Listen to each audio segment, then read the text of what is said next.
Okay. All right. I think at this point, I'm just gonna blame everybody else for the fact that you should just expect me to always be late.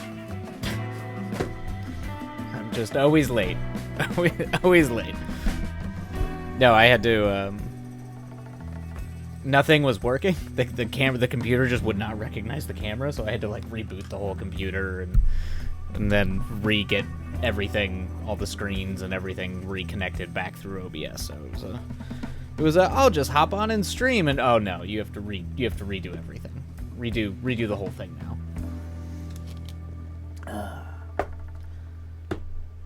Well, anyway, here we are, all back, ready to do the writing, which is the plan. So, we will be doing at least one set of our little writing sprints, and I'm going to be working on the feature once more. And that is going to be the day. But for now, how is you? How's everybody doing? How you doing, Apresoria? Even though I literally just rushed past you in a frantic tizzy. You're working. You probably only have, what, like... working. I hope your game is, like, not quite as working oriented. You always tend to play games that seem more like your work than the actual work you get paid to do. Oh, it is. Yeah, good. Okay. See, this is how you know how our society is the least efficient thing imaginable. Is the fact that no one is paying you to... You are so much better at much more complicated things. So, like, so much better. And you don't get... But you do them in all your games. But you don't get paid for that. You get paid for the... You have a productive steel factory. Oh, good. Oh, good. The fatherland will appreciate that. It is always in need of good steel. As we rush through the Industrial Revolution 150 years after Western imperial societies have. I'm just now realizing how much of a delay there is between like my preview screen for Twitch and the OBS, and it's like tripping me out. So let's see if I can make that go away or hide that a little bit because it's weird. Nope. Don't want you. Here's what we'll do. I also try to hide the viewers because I don't want to see how many viewers there are because it stresses me out. There we go. There we go. All I want to know is how much time has been passing. Time. I also brought... Oh, well, good for you. You bought a pretty horse, but the horse hates you. Well, that's part of the game, is making it love you. Make it love you. Woo it. Woo it! Oh, alright. What do we got going on here before we get started? Before... Let's see here. What do we got going on? Oh, he's loyal, even if he hates you. But he's pretty loyal. Almost. Almost always annoyed with you. Well, I mean... I don't know. It's a horse. Sometimes you get that deep bond with an animal, and sometimes the horse just sort of begrudgingly accepts you as a minor inconvenience in its life. And apparently, and it probably learned very early on that appeasing you makes its life easier, so it just begrudgingly does that. But gets no pleasure from it. It's probably how most marriages function after the first like 20 years. On the downside of the marriages, that's probably how they work. It's a deeply jaded thing I just said. Not allowed. I spent too much money on for this kind of behavior to be acceptable.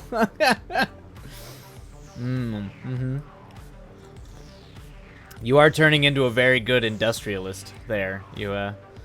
She's like, I'm paying a lot. I am paying a lot I expect it's like expecting your employees to be happy of their indentured or wage slavery to you.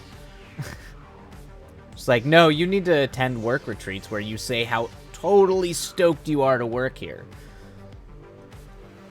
Even though any sort of profit and gains really does nothing for you. Except for the upper management gets a bonus at the end of the year, which even then is barely anything. Brian, that's you in any game. You say that about every game you play.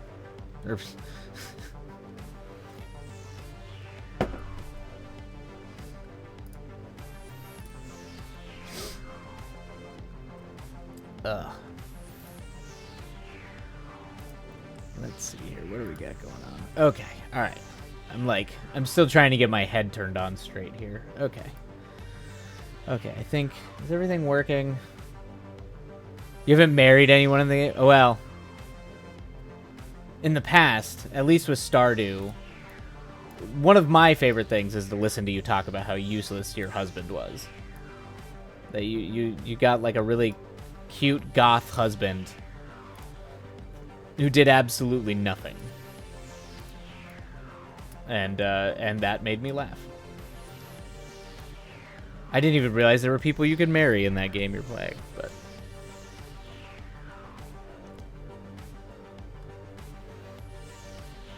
He's useless. But yeah, that's what you say. I've never played it. Well, I've played a little bit of Stardew Valley, but not a lot. Speaking of which, it's funny, it's been a long time since I've brought my Switch on any work trip. And given that I'm getting ready to travel, I probably will not bring my Switch. But it is tempting. Because those are good times to, like, you're stuck on a plane.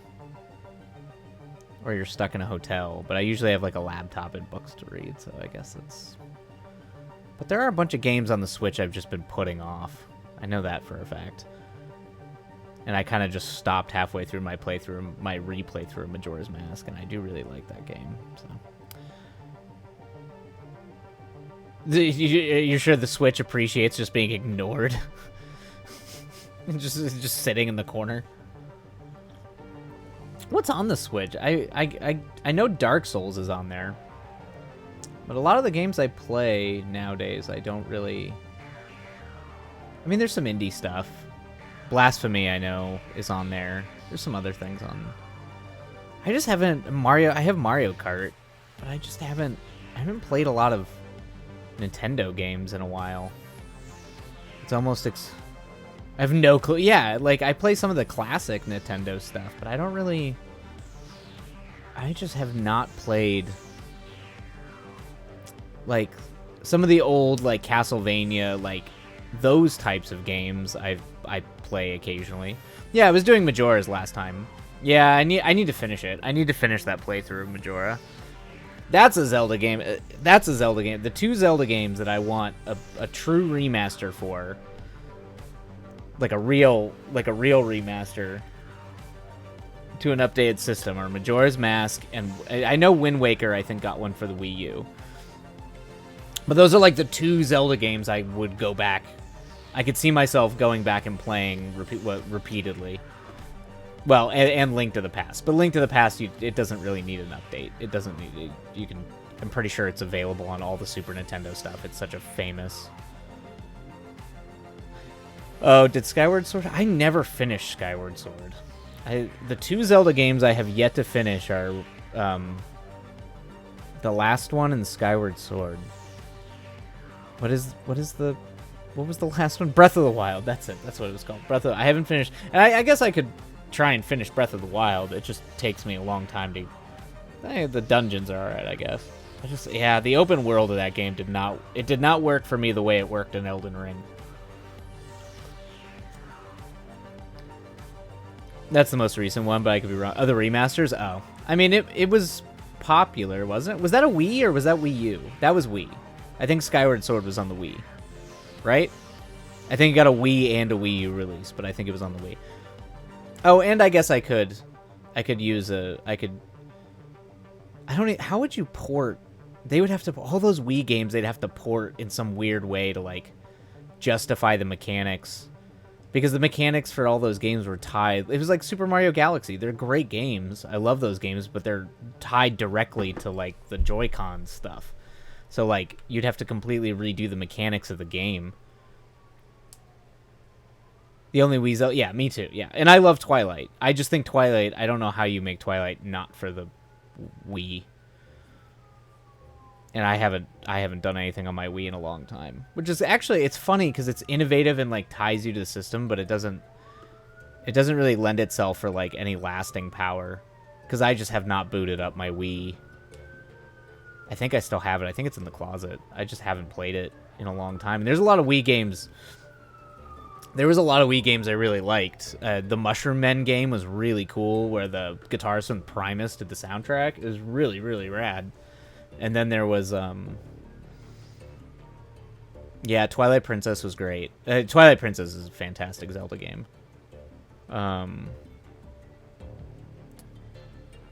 Yeah. City Folk was my favorite. Oh, yeah. Yeah, City Folk was my favorite along with the Twilight Princess. Oh, yeah, yeah. Yeah. Yeah, I don't know. It's kind of a shame. I really would like... I don't know, like, if you had to, like, put on my, like, top Zelda games or whatever, it would 100% be, like, Link to the Past will always be one of the greatest, if not the greatest. I do like the DS direct sequel, A Link Between Worlds. That was really good. That was a really good game. And it did, like, it using the DS to kind of, like, actually make the top-down kind of flat mechanics, like, interesting by, like, moving into an alternate dimension. I like that kind of stuff. I don't know. It just, like, justifies the gimmick a little bit mechanically in the game, which I really like. And then, yeah, Majora for sure. And Wind Waker. Those are, like, the top games. And Twilight. Those are, for me, those were, like, the best Zelda games. But anyway, it's, you know, who knows? Maybe the second Zelda game for the Switch, the sequel, will be cool. Because that's kind of how I feel about Ocarina of Time and Majora's Mask, where I think Majora's Mask is a way better game and a way more interesting game. So maybe Breath of the Wild is just kind of the bland... We did a thing. It was open world Zelda instead of like Ocarina's like 3D Zelda, and then they do something kind of cool and fun with it in the second game. But who knows? Maybe they'll just do the same thing. I really hope Ganon's... I just don't want it to be a Ganon game. They've already done so many great Ganon games. Like, I'm done. So it makes Majora's so great. It's a whole different weird thing. And actually, like, it's kind of more terrifying than Ganon, too. Anyway, when did this become a gaming stream? We don't do games here. But in all seriousness, yeah, it is my favorite of the Zelda games. Yeah, it's hard to beat that one. I think Link to the Past is probably my favorite because that is just what to me a Zelda game is. It's like original. It's like old school D&D. It's just the Zelda game.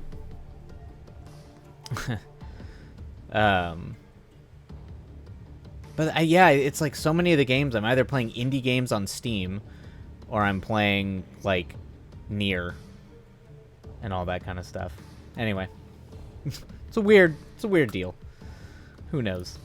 Oh,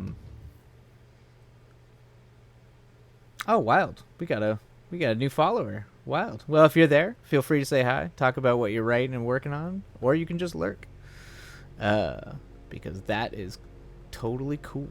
And we haven't even gotten to the actual writing part yet. We're just apparently now just shooting the shit about video games. Oh, hello, Maya Archie. You always have the greatest intros. It's hello, writer guy, and now hello, fancy mustache man. I will take it. I will take my. I feel it's funny. I feel fancy mustache, but I do have like mildly Snidely Whiplash vibes. I feel kind of villainous with it sometimes, but you know, twirling mustache while I plot the doom of the world. Well, I hope you are doing well this fine eve. Villains are indeed fancy. They are the dapper. They are way more dapper than your protagonists, almost always. Yeah. It's probably why people like villains more. because they stylish and cool, but they tend to have emotional problems too. Oh, all right. Well, we've started off strong, ranting about Zelda, so I suppose it might be time here shortly to get to work. But yeah, so if it's your first time here, we usually do writing sprints, usually for 25-30 minutes. And that's kind of what we do, and then we break for like 10-15, chat, talk about either what we're writing or just random shit. And it's pretty laid back and pretty chill. So unless you're Tony Stark, who is a hero, stylish, cool, and very dapper. Yeah, okay, yeah, I can see that. I mean, he's got the Robert Downey Jr. charm. He's got the charisma of a Downey. Although he's way, way more dapper and charming than his father. Even though his father was a great filmmaker. Fantastic filmmaker. And he made some crazy avant-garde stuff back in the 60s and the 70s. But he was also, like, a weirdo and he was nowhere near as fancy or as handsome as Tony Stark was. Yes, the Robert Downey Jr., of course. Yeah. Also makes sense. He also fit really well for playing like 80s school villains, like way back in the Weird Science and stuff, where he's just like picking on kids all the time because he's like a super charm. You kind of like him, but he's kind of a dick all the time. So it works. And now you've made that lovable with Tony Stark. So probably the best casting outside of maybe Christopher Reeve as Superman of any superhero movie adaptation, in my opinion. Yeah, the sprints are still 30-10. I haven't changed that. And as much as I have a fondness for how weird... what's his name? How did I forget his name? This is the first Batman. How did I forget his name? My God. Even though I love his Batman, oh man, my brain is fried apparently. I still don't think he's like the best Bruce Wayne Batman. I just love those movies. He's just not he's an interesting Batman, not the best Batman though. Wow. All right, cool. So I think we'll go ahead and get started. So if you're working on anything, writing, editing, coding, whatever it might be, feel free to Christian Bale is the best Batman to Heath Ledger's Joker. I do like Heath Ledger's Joker. Bale is a good Yeah, the deep voice thing gets me. Christian Bale was what those movies were trying to do, I think Christian Bale did a good job with. I don't know if I like him as either Bruce Wayne or Batman. I mean, he's ripped, he's huge, he's ripped to shit, so like he can be Batman. He's got like the build and the athletics to just be like a tough dude to go for, but I don't know, like I love Batman from the animated series, and I forgot the voice actor's name, but who just passed away not too long ago. He's probably like my childhood. That's Batman. Yeah, I don't know, Christian Bale. I also have a lot of beef with the Nolan Batmans. They're well-made movies, and I think they're interesting, but I also like have my own beef with them. But yeah. It's the same voice actor who did the Arkham games. I should just look him up because he's a fantastic voice actor, and he's in Batman Beyond, Batman the animated series. He just, for me, growing up with those shows, and just that portrayal of Batman kind of was always quote unquote my Batman. I also feel like it was the most kind of true-ish to the comic books, or like a good adaptation. I'm pretty sure he did it in the... He like, yeah. And like, I mean, let's Yeah, Kevin Conroy. There we go. It's Kevin Conroy. Kevin Conroy's Batman is will always be my favorite, even though it's just his voice. It just always epitomized that Batman. And then on top of that, you've got, I mean, Mark Hamill as the Joker is pretty fucking great. It's just, I mean, Heath Ledger's performance is astounding in that movie. It's hard to argue with that performance of the Joker. Yeah, best, yeah. Yeah, just like, yeah, Mark Hamill's, the best Joker, for sure. Yeah.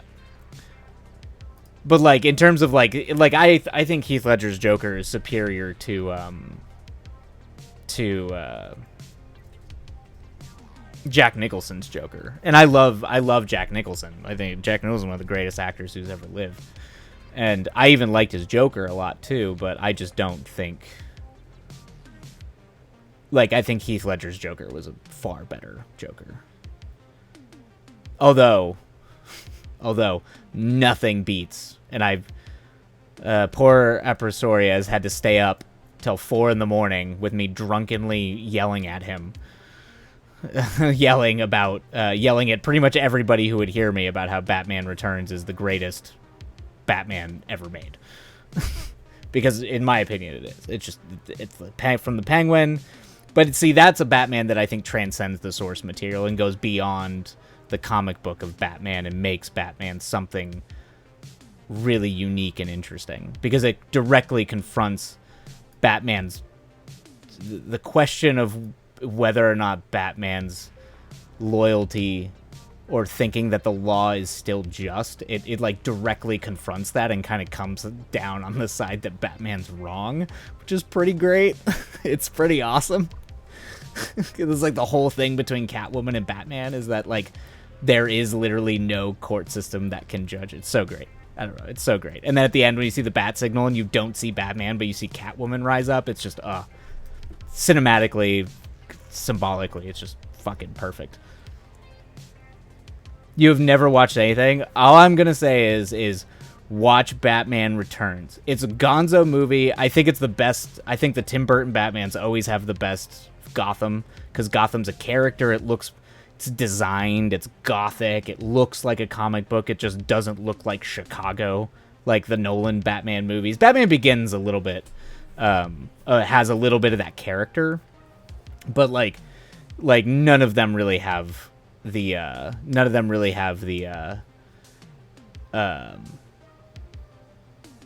character that the Tim Burton Batmans have. Best animated, Phantasm, Mask of the Phantasm, 100%. I mean, I'm a anime junkie as well, but Mask of the Phantasm is hands down the best. It was done during the same time they were doing the Batman the animated series, and it's done by the same writers, same producers, same directors. It's Kevin Conroy. It's hands down the best. Which is funny if you want to go down like animated Batman stuff though, because what was it, Gotham? Is it Gotham Knight, the anime one, where they get different like anime studios and directors to direct like little segments. And one of my favorite anime directors, Kawajiri, did one, and he got his name pulled off of it because they were like, "This is too violent and too dark," and he was like, "Go fuck yourselves," which I think is funny. It's a very Kawajiri move, but it also just the design of it was probably his, even though he got his name taken off of it, was the best of all those Batmans. Although that like Gotham Knight, it didn't really have the staying power that say like the Animatrix did.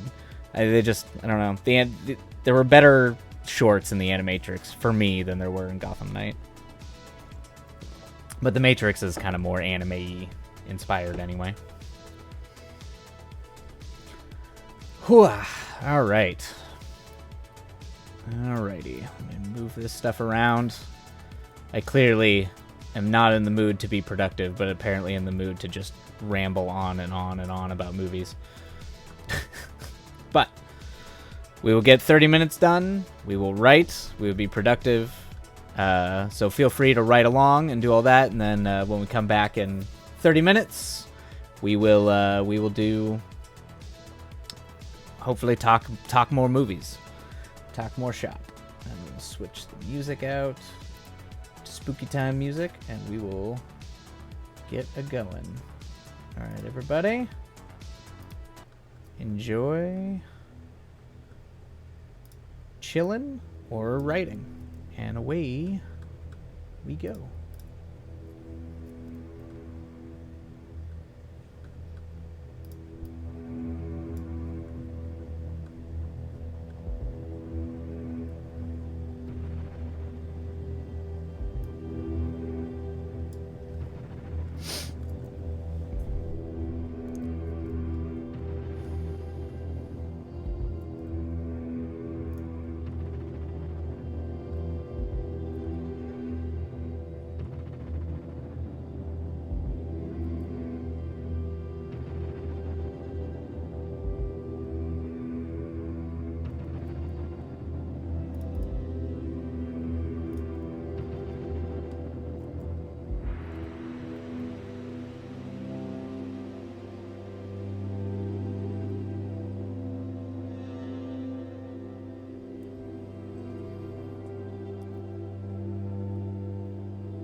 Bam!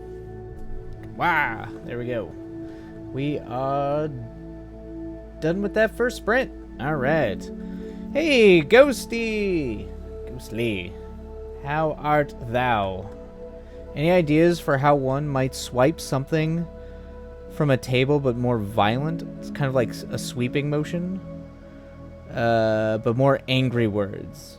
I'm sure such a thing exists, but it escapes me. Like swipe something from a table but more violent. Like, I don't, but more violent? That's interesting. I'm sure such a thing exists, but the only thing I can think of is like seizing, like literally, like almost like. Although seizing, I guess, just takes it from another person, but it's like seizing's much more like intentional and like confrontational. It implies conflict or violence. That's off the top of my head. I'd have to keep thinking about that. I'm doing pretty well. I am getting off to a late start today, but for the most part doing well. I'm glad you're doing well. Hopefully the writing and everything is going well. Oh, I should start the off clock. Oh, yeah. I did it again. I double clicked. All right. Well, put it on my phone timer. It's not the first time I've done that. All right. Break time. 10 minutes. Yeah. So we were chatting about movies, talking about Batman movies earlier. And Zelda before that. But yeah, doing well. Just trying to get some writing done since this might be my last stream before I travel for work. I might stream early tomorrow. If I do stream, it'll be earlier in the day tomorrow. But then I'll be gone for a week. So just trying to get things, the last bit of creative stuff done before I have to go do boring actual work stuff. In my biased opinion, I am glad you are late. You always stream while I have... Oh, theater. Oh, you're a theater kid. Ah, me too. I do love me theater. That's fine. I was too. All throughout middle school and high school. I didn't do theater in college. I went into art and philosophy after that, but... Yep. I did a lot of plays. I acted, interestingly enough. I directed one play and I acted in a bunch, so most of my acting experience comes from doing theater. I only ever get on camera if someone else asks me to, and very begrudgingly. But I enjoyed theater. It was fun. It was a good time. I'm a philosophy nerd. That's... I couldn't afford to go to film school, so I to my father's dismay when I went to school, I took out a lot of loans and spent a lot of money to go get a theater degree or a philosophy degree. I look like one. Yep. I've heard that before. It's not shocking. But yeah, I was a philosophy guy. I did comparative philosophy, East Asian Buddhism, and continental phenomenology. So I was like learning Chinese and trying to do I didn't get very far, but I was trying to do translation work and all that kind of stuff for like Taoism, certain types of Buddhism, things like that. Yeah, so... we were in the weird, like, continental clique. If you know anything about the philosophy, particularly philosophy on college campuses, there's the analytic philosophers that's what most philosophy departments are. And then there's the weirdo continental people, which I was a part of, which should not have shocked anyone because usually continental people were also English majors, writers, artists. It's kind of where the weirdo, like, gonzo philosophy kids went. So that was us. But... Yep. You're usually just come off like an asshole at parties, to be honest. That's most of my... I remember when I first visited out here in LA, I was still getting my degree. I was working on my master's thesis at the time. And And I remember I was at a party and I just like got drunk and started ranting about Descartes because someone just wanted to start up a conversation. I was super drunk and I was just like, no. So just you need to separate yourself from that so you don't just come off like a jerk all the time. I've only met analytical philosophy people and they were just pretentious pricks. Yep. That's I mean that's all of them. The continental people can be just that way too. But like continental philosophy is much more like I stand to meet a nice one. Well, that's good. That's yeah, philosophy people can be kind of yeah. I mean, in most cases, they can be kind of pretentious assholes. But I mean, that's also look at where I'm in LA. I mean, you want to talk about the land of just, whew.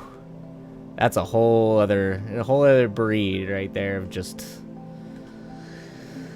fame chasing, name dropping, pretentious. It's all image. It's a weird world out here, man. It's a wild wonderland. Yeah, it's an interesting place. It also can be a deeply, if you don't have like a good solid friend foundation, it can be a deeply lonely and isolating place too. You proved me and my prejudice wrong. Well, I try. I'm also far removed from it. I mostly read philosophy for fun now, or just to inform writing or film projects I'm working on. I have not been involved in the academic side of that thing for almost 10 years, if not actually more than 10 years now.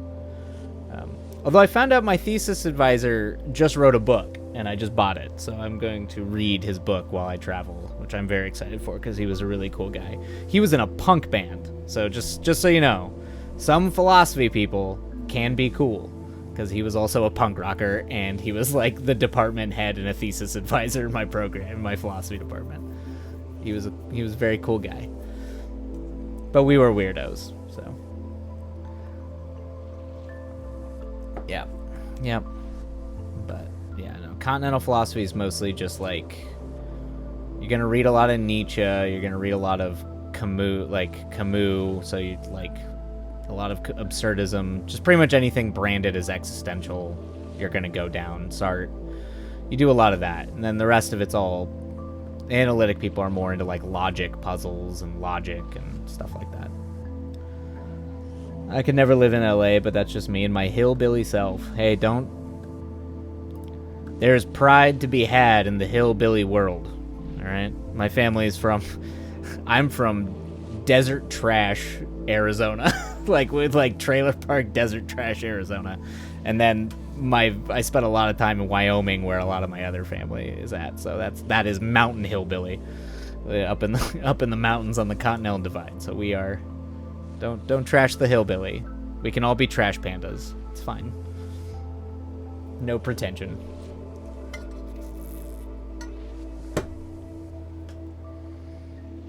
Oh, El Paso. I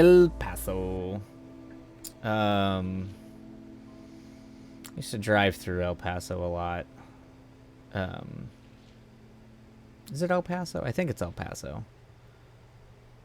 Yeah. Whatever's on the border, southern border, yeah.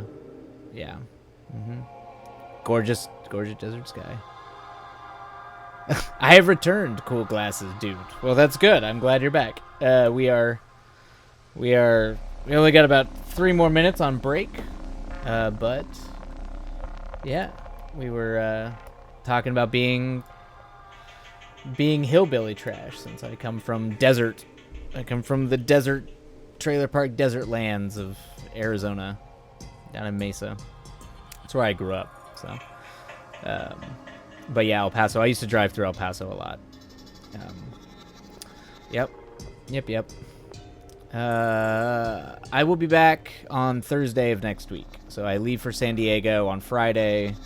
Then after San Diego, I fly to Dallas, and then I go from Dallas to Chicago, and then I'll be back on Thursday. So I'll probably, depending on how I feel, sometimes these work trips, depending how intensive they are, can knock me out pretty hard. So I might stream Friday, or I might just take the rest of the week off, come back. Let's see. I am currently going through my third round of editing on Chapter 1, doing everything I can to avoid finishing Chapter 2. I've done that. I've definitely done that, where sometimes I get through like usually like the first section of a script, what some people call the first act, and you just keep rewriting it and editing it because you just do not want to go further. You're like, nope, I'm done. Sometimes it's better just to forge ahead. Once I get done with Chapter 2, it should be smooth sailing. Oh, well, that's good. If you've got a roadmap that's smooth after that, that's solid. It's just sometimes if it's possible, I do this. Just it's the way I write. Sometimes I have to go modularly, where I will literally skip whole sections. It depends what you're comfortable with writing, but I'm a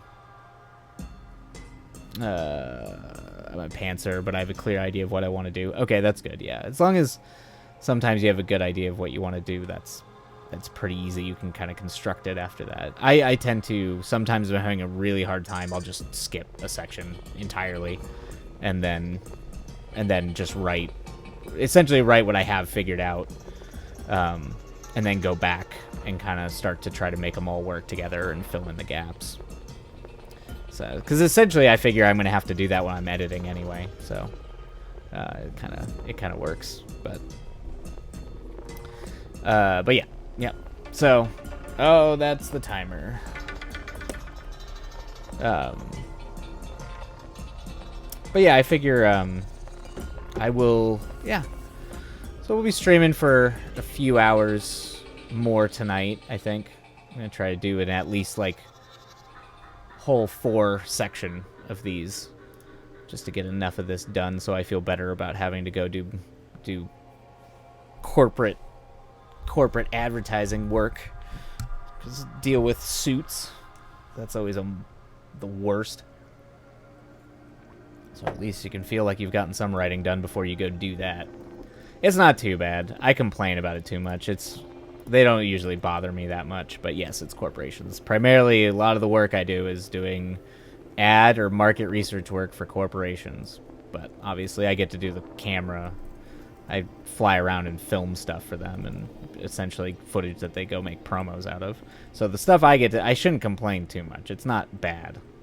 It's not a bad gig, but sometimes you do have to deal with corporate people, which is awful, which is soul crushing in many ways. They're very, very, very empty, hollow people sometimes, and I feel kind of bad. All right. Okay. Very numbers. Yep. That's why they have those jobs. That's what makes corporations tick, is numbers. So people that are good at numbers, that's what they do. Alrighty. And it looks like we are back, so we're going to do another writing sprint. So if you are writing or working on anything, feel free to write along or just drink some tea and relax to the spooky tunes I'm playing. All right, and away we go.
Bam! And then we did it. All right, riding sprint done. Huzzah! All right. Oh, right. We got like a whole conversation going on here. Chamomile the kitty. Hello. Thanks for popping in. Really weird question, but for an ice tundra, what animal comes to mind that would be like a ruler? Kind of like a lion in that sense. It makes any sense whatsoever. Okay, so like the area. Polar bear. Gnarly polar bear. That's what Ghostly says. Fits in. Life. Sea lions. Aw, seals. I mean, they're like cats. They definitely like to play with their food and can bully creatures, but they are kind of sweet sometimes. If they were going to fight, which would win? I mean, probably the polar bears eat them and killer. I mean, you could also do orcas, killer whales.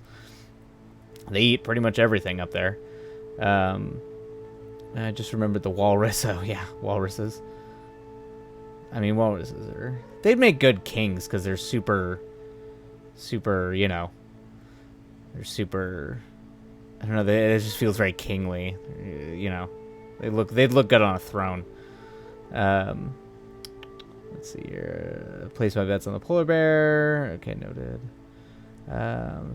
Drone on. No. This is the point. This is where you talk about that stuff. It's great. Touched this story in a long time. 10 years. Found a few notes. I mean, if it was me, just throwing this out there because I love penguins, it would be a penguin. Even though a penguin would be eaten and killed by like every single one of those creatures. I don't know. Kings usually aren't the strongest. They're usually the most intelligent, or not even really intelligent. They usually just have, I mean, aside from the divine right of kings, usually they have to be smart. And penguins are survivors. They do know how to survive. Let's see here. Kings inspire, that too. I mean, I don't know, penguins just, they're great. I don't know, I love them.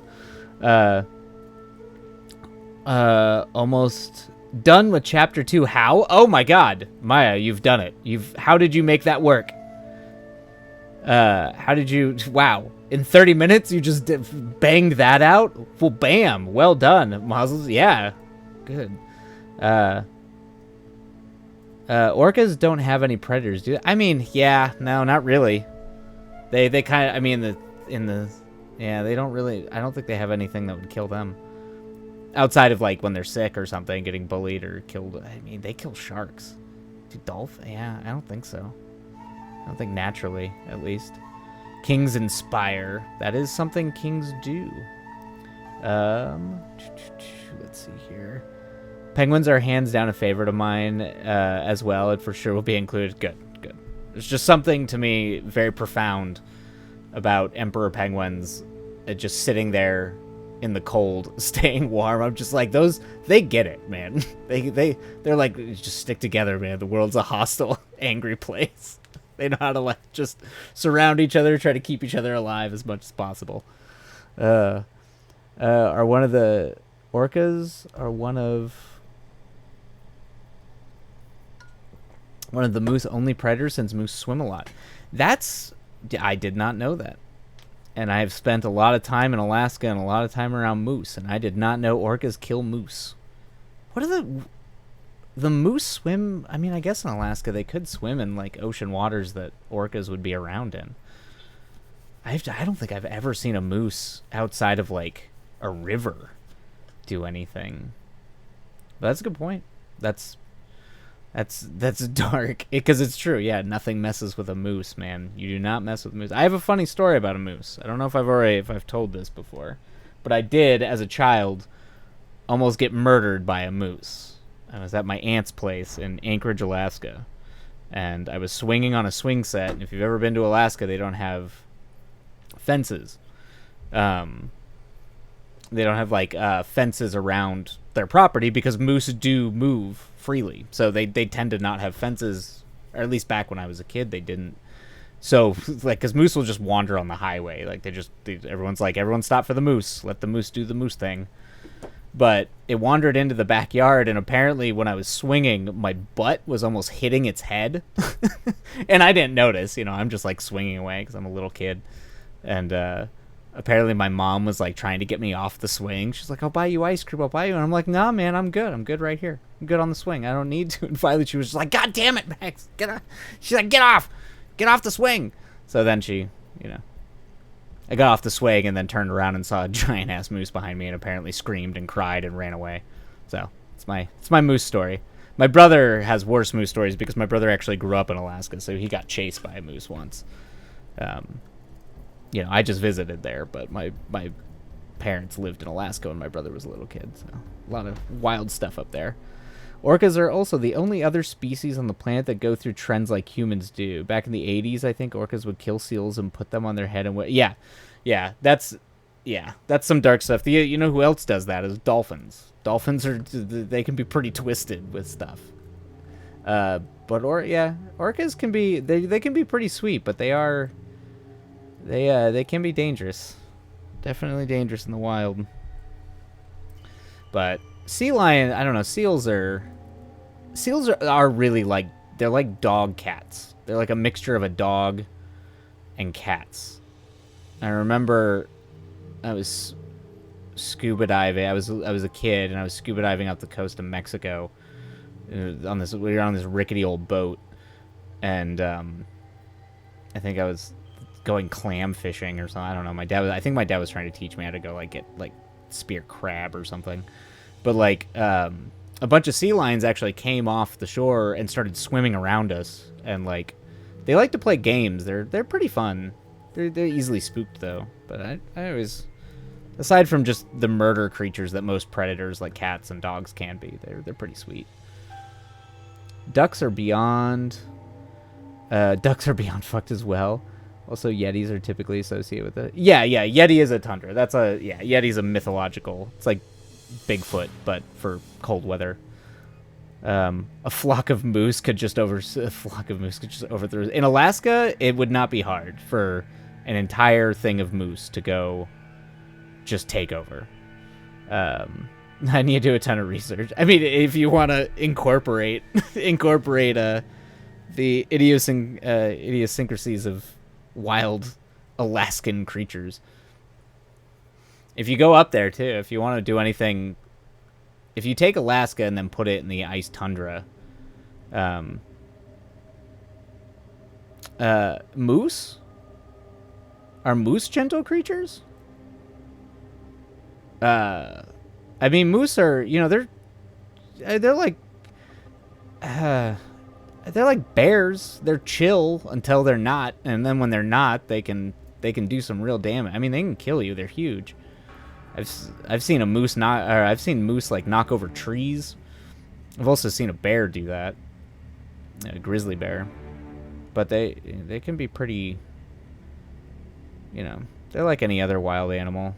They're not gonna come out there and kill you or anything. But I definitely would not go up to one and try and pet it.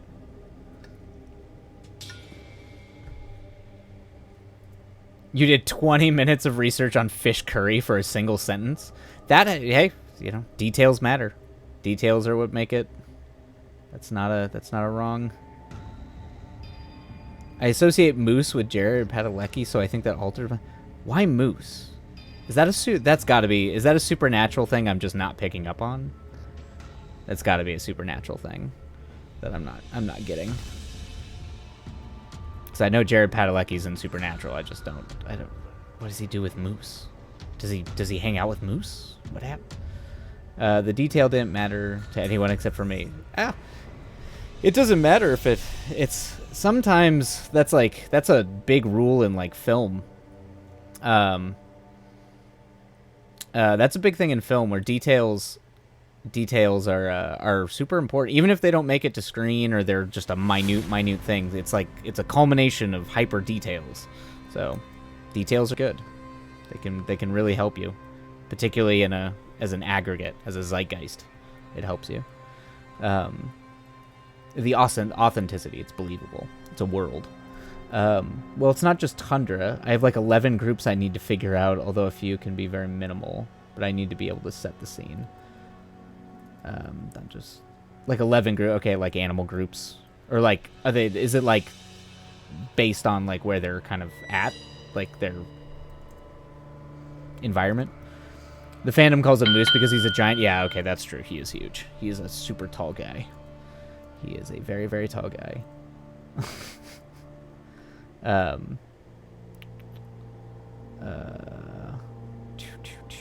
That's funny. My dude, moose get like 8 feet tall at their moose get like 8 feet tall at their shoulders, don't they? Yeah, they're pretty big. They're pretty up there. I'm trying to think what. Yeah, actually, what is the biggest moose?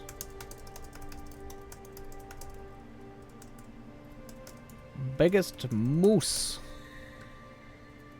Yes, the Alaskan Yukon. Let's see here. Yeah. Yeah, I mean, not including their horns. Like, yeah, 7 feet tall. 1,800 pounds. That's big, man. Yeah, they're hulking creatures. You want to ride one? I mean, that's be like a druid. It'd be like a D&D druid. Just have a moose mount. Biggest moose, Jared Padalecki. Yeah. Yeah. Yeah, that dude is... What's his height? Oh, yeah, 6'4". Woo! Yeah, big guy. Big guy. I have to create this chaotic evil villain as well, and I have no clue how to do so. Oh, you must go. I have some well, enjoy, Tarnished. Enjoy that. That is... You have a wonderful night as well. Enjoy that game. I love that game.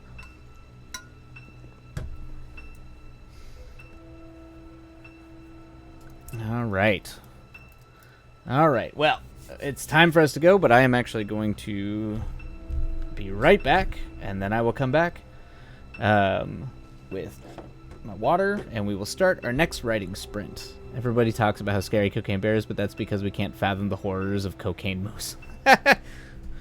Cocaine Bear just sounds hilarious to me. I'm sure being around a bear on cocaine would be terrifying, and yeah, but Cocaine Moose would be, or maybe it would just, yeah, no, it would make a moose, yeah, it would make a moose lose its shit for sure. All right, I'll be right back, everybody. Talk amongst yourselves.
let's see. What is this? Has this also, has anyone told you that you sound like SSOHP? Seamus? Oh my god. Alright, everybody. I'm an old man. What is that? I don't even know what that, I don't know who or what that is. Alright, let me look. I sound like them? That's fair. Let's see. HP. Seamus.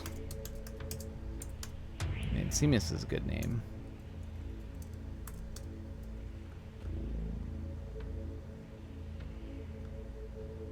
Is a creature? What is this? Oh, Seamus Patio Dirty. Okay. When was he doing this? Oh. Let's see. No one has ever told me that. I had no idea who this was, but I'll take it. I will take that as a compliment, since apparently this...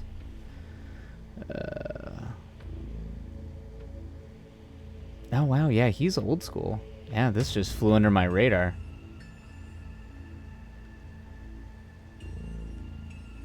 YouTube guy. All right.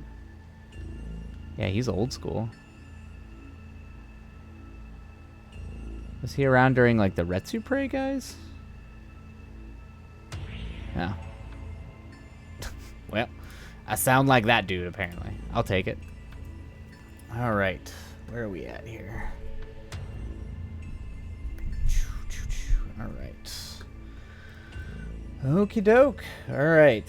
So back at the writing sprint numero 3.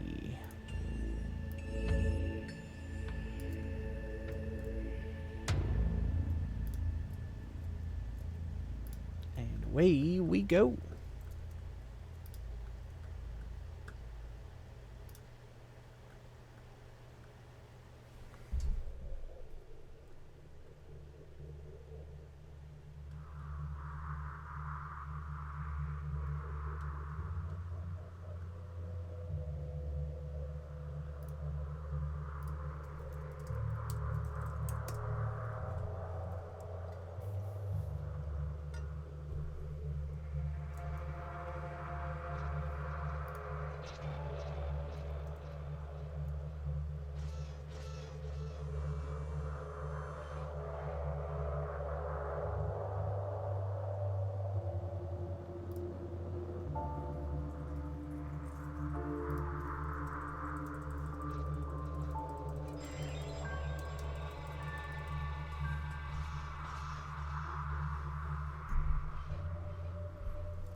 Oh man, that means you're...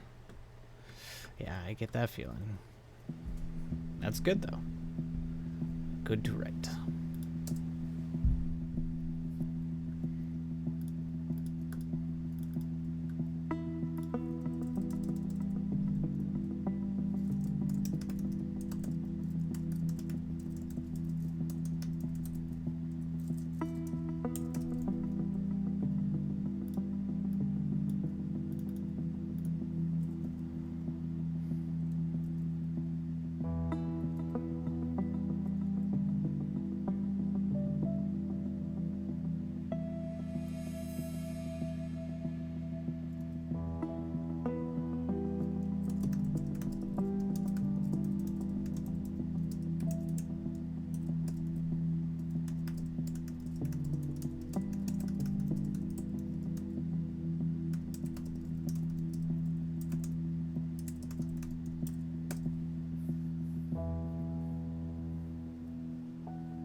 Almost away.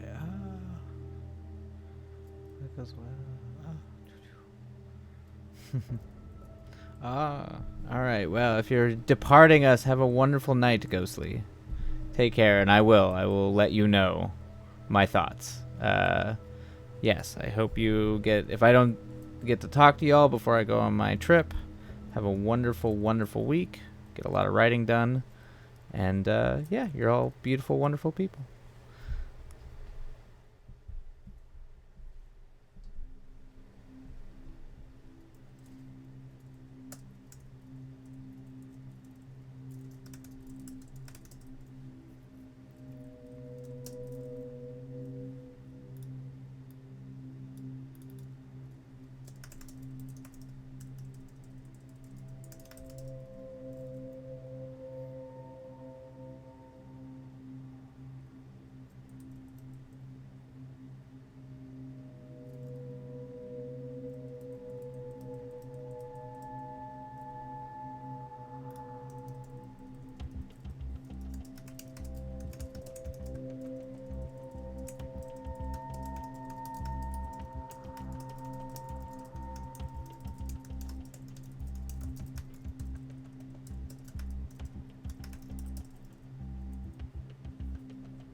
All right, and another writing sprint done. We have a Logan Crossing. Hello, welcome to the channel. So my name's Twilight, and we write, do like little writing sprints. I'm currently working on breaking a story for a feature film, low budget feature horror right now. But yeah, it's pretty much what we do. Chill, write. And on our breaks, talk movies, talk books, all the goodies. But welcome. Feel free to share what you're working on if you're working on anything at all, or just lurk is just fine as well. All right.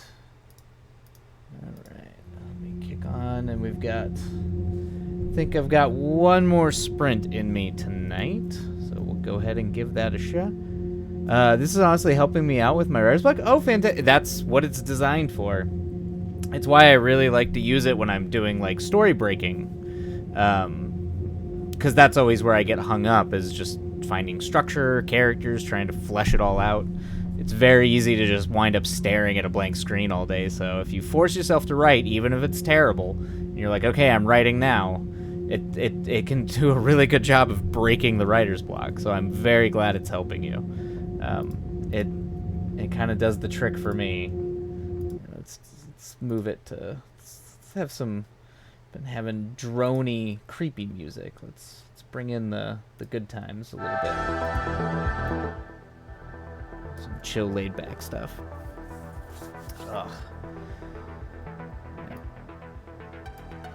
And this one's especially difficult because I'm trying to make this a little bit more of a character piece on top of being a horror film. Because I'm not a super big fan of like. Well, that's not true. I love most horror, but the stuff I like to make and write, I like it to be a little bit meatier than just like slasher, hack slash. So trying to really dig into the characters, make this a little bit more of a horror drama. So it requires a lot more legwork, even though. And it's honestly 10 times harder to write something that you know will be cheap than just be able to write whatever you want. For me, I'm trying to world build. Okay. So it's nice to actually get all this on paper, but the 30-10 minutes are really cool. Yep. This is actually working pretty great. When I'm not streaming and writing just off on my own, I tend to write, particularly if I'm writing pages, I'm like actually writing the screenplay to maintain the character voices in my head and kind of the dynamics and the sort of the energy of the scene. I usually write in about 50 minute 10. That seems to work really, really, really good for me. But that 50 is just too long to do on Twitch while streaming, because I like to talk to people and I want to break and, talk movies and talk about what other people are writing and all that kind of stuff. So 30-10 has been kind of like a really good midpoint. Like I get a lot of ideas out, I get a lot of things done. But it's not like overwhelming. Yeah, it can be difficult. Can be difficult. All the things. Writing movies is difficult. It's an odd art form. I just recently have tried to get back into writing prose. I'm gonna try and write a short story, like a gothic romance short story, coming up here pretty soon. Just to give it a shot. I used to write a lot in, creative writing in college, just poetry and prose, but for years now it's almost been screenplays, and screenplays are a very different type of writing. But world building that's an interesting thing. I do a lot of, when I do world building, it's hard for me to turn the D&D brain off a lot, because I do a lot of world building for like tabletop RPG stuff. Sometimes I'll write adventures and modules, so it's lots of times I actually find it useful to go through some of the like toolkits in like tabletop RPG books. They can be really, really useful, just to help you kind of come up with. It's almost like writing prompts, almost. Yeah, they're really good to just kind of get the idea. You don't have to pull anything from them, but they can be really good at just kind of like giving you prompts, like little writing prompts, like blah blah blah, king or queen, or if you're doing like a thriller thing or like a cyberpunk thing, they'll usually have like world building notes that can help could be pretty helpful. So I remember I actually when I do research, like historical research for anything I'm writing, I pull a lot from the Call of Cthulhu tabletop RPG books because they're so well researched. All I have to do is go to their citations, and it gives me, like, it's literally the best starting place to research anything. Is just if you're doing anything that has to do with any period, a history that they have touched for any of their game books, you can find that they are extraordinarily well researched. So, but I mean, it sounds like what you're up to. You're doing like a animal thing, right? You're doing like different animals, different environments, kind of. I'm assuming a kind of hierarchy. Sounds like of different animals in the animal kingdom or different areas, environments having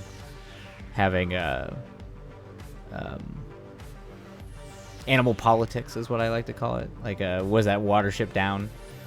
Watership Down will always be my favorite, like, animal story.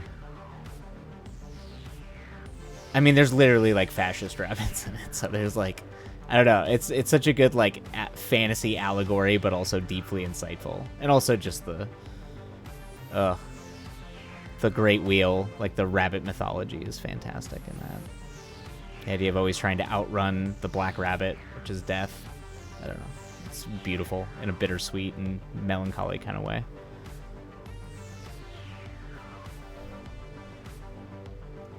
What do we got here?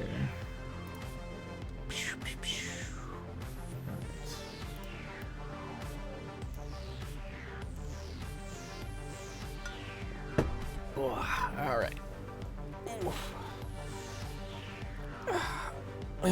One more. One more. And then I'm gonna go make dinner. One more writing sprint.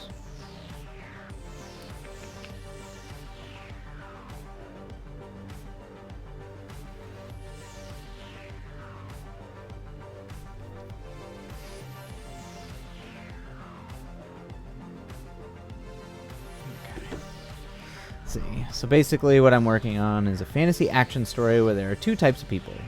Those who can merge with creatures and those who can't. Okay. The mergers are divided amongst 10 different environments with different communities and groups. Okay. Oh, interesting. Okay. The normal people wind up under Morgar Industries with the director who is chaotic evil. Okay. Oh, interesting. So there's... Let's see... mergers divide 10 groups. Ones who can't. The normal... I'm assuming the normal people are the ones who can't wind up under the director. Okay, so they're like... It's always good to have an evil corp. And Morgar Industries just sounds evil. That just drips. That's just dripping with menace. It's good. It's a good name.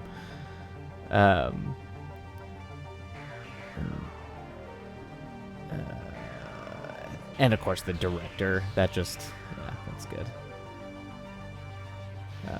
The mergers are divided amongst 10 men. Okay.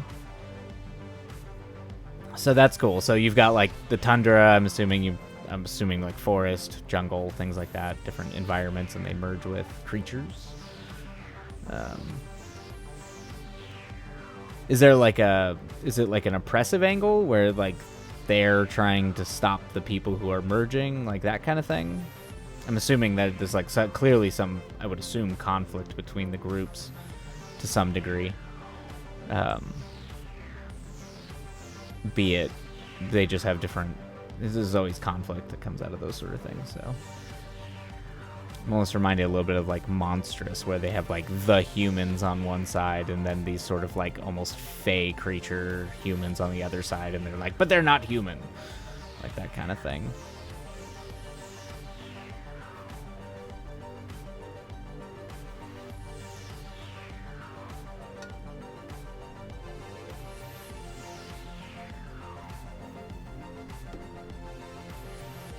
The director is trying to take all the mergers' abilities to merge with animals and their special abilities. Got it. All right. Unfortunately, when the bond between merger and the creature is broken, they go insane and eventually... Ah, okay. Interesting. So essentially it's making people go insane or killing them eventually, just so this director can essentially steal the abilities of the animals, pretty much. So that's out of the Evil Villain Handbook for sure. You know, acquisitions. I do like that it's called Morgan Industries. It's kind of like, yeah, could always have a lot of fun with like corporate speak there, where they're just like, acquisition. We merely acquire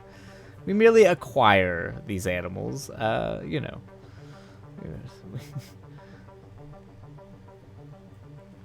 That's corpo speak, where they just describe something very, very terrible, but in the most like mundane terms, hoping you won't notice. It's always good.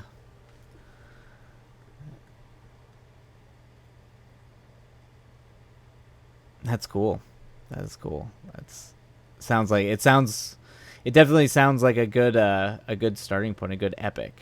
I have a short story. Oh, I missed that. Okay. I have a short story I want to be either animated. Oh, cool. Or illustrated. Oh, nice. It's a story idea the 10-year-old me came up with that a friend and I wrote basic notes on a restaurant napkin. Rad. Okay, well, you're just living the writer dream right there. Like, the idea on the napkin, man. All great ideas start on the restaurant napkin. That's cool. I mean, it's always good to have some of those stories.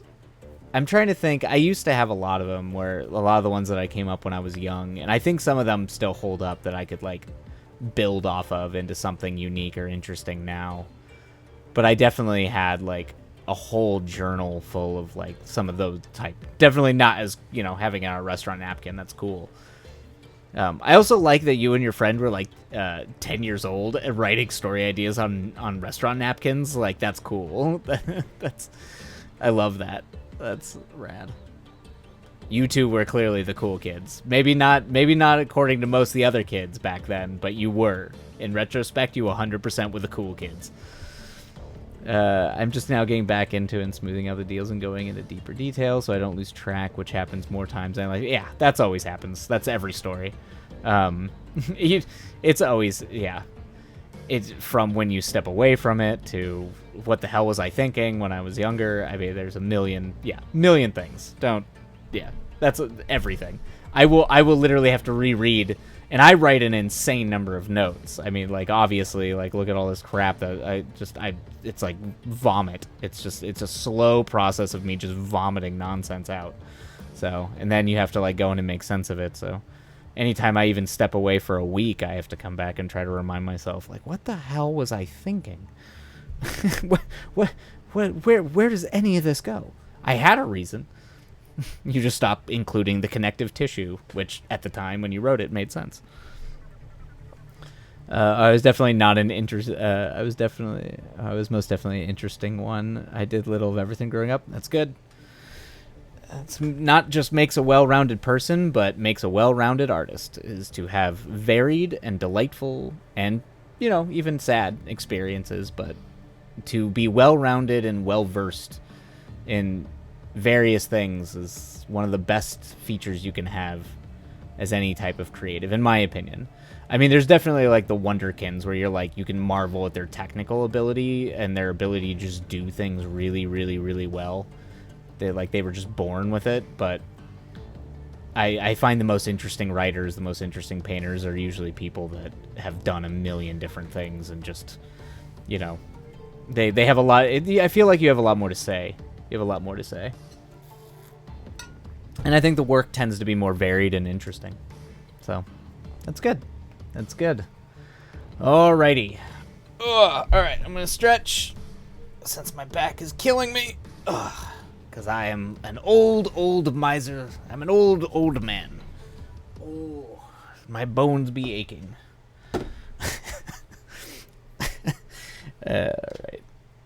Alright.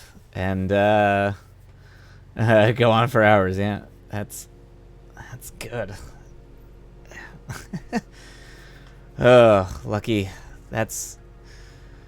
Man, keep that as long as you can. That's my dream. My dream is literally to be able to write and work on this and try to make movies literally all day, every day for the rest of my life. But then, oh man, life knows how to take the wind out of you sometimes. Sometimes you just gotta like make these little times precious. All right, one more uno mas for me tonight. So one more writing sprint, and then I think I'm going to call it for the evening. So 30 minutes. If you're writing, go ahead and keep on writing. And yeah, and away we go.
god. Oh my god. It's already been 30 minutes. Good lord. Oh. And so that's how it goes. It always happens so fast. Whew. Alright. I feel like I was actually starting to get into a flow there. Alright. Okay. It's already done. I know, right? It already happened.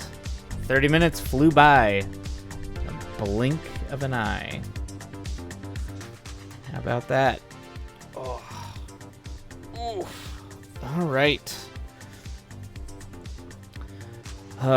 Well. I think I might have to go cook dinner because it is 10:30 my time, and I should probably try to eat something. But for everybody, Camille the Kitty, thanks for hopping in and chatting. I love chatting with you and learning about your story, and I can't wait to talk to you again. But I think I am gonna have to go, I believe. But as you said, it's 12:30 for you. Yeah, you are a monster. Well done though, and well done. And I'm glad it helped. It helped you with your writer's block. So I can't wait. Hopefully it'll be just as good next time, and you'll get plenty of stuff done. So hopefully it'll be sooner rather than later. I'll try tomorrow, but if not, I'll be back next week. But you have a wonderful, wonderful night and a wonderful week, and happy writing, everybody. Take care of yourselves.